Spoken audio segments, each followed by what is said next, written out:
Olá, meninos do sétimo ano integral. E aí, tudo bem com vocês?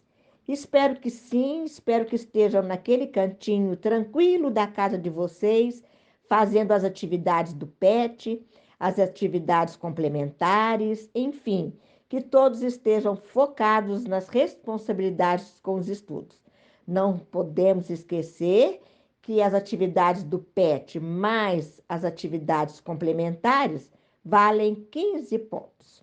Bom, nós estamos já na quinta semana do PET 2 e nós temos como tema nessa semana os estudos sobre o humanismo e o renascimento. A Idade Média foi chamada por muito tempo de Idade das Trevas devido ao domínio intenso da Igreja Católica sobre as pessoas. Esse termo Idade das Trevas foi criado pelos europeus da Idade Moderna, pois naquele momento a Europa passava por uma série de mudanças na forma como compreendia o mundo à sua volta, pois passaram a valorizar o uso da razão e a se inspirar na cultura grega.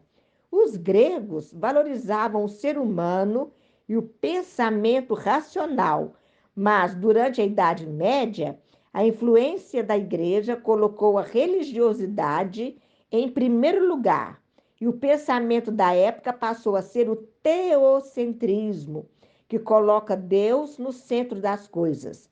A partir do século XIV, depois de passar por uma série de crises devido a guerras, fome, peste e mortes, alguns artistas e pensadores começaram a se inspirar nos gregos em sua racionalidade. A primeira grande inspiração foi o humanismo, que valorizava o pensamento crítico e compreendia o ser humano como capaz de desenvolver habilidades que transformassem a natureza. Os humanistas compreendiam que os seres humanos eram a medida das coisas e os estudos sobre os homens passou a ser o centro das atenções.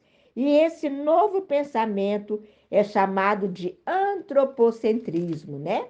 O humanismo influenciou as artes, a filosofia, a matemática, a literatura e etc.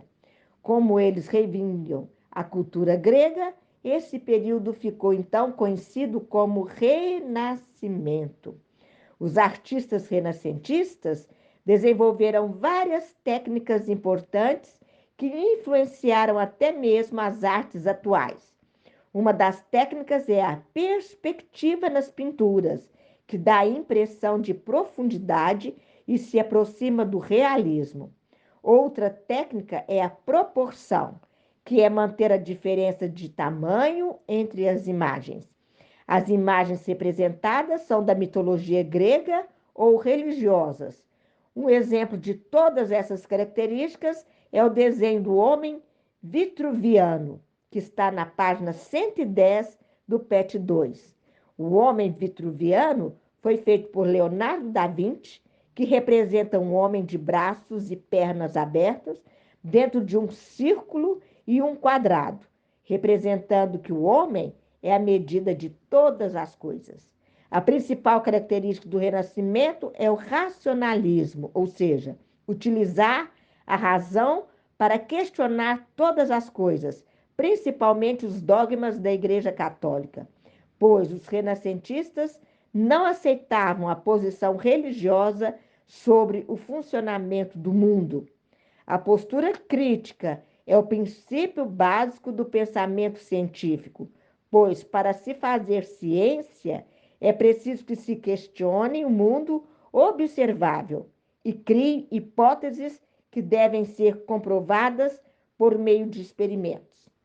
Alguns pensadores se destacaram nesse período, como Galileu Galilei, que desenvolveu a teoria heliocêntrica, ou seja, de que é a Terra que girava em torno do Sol.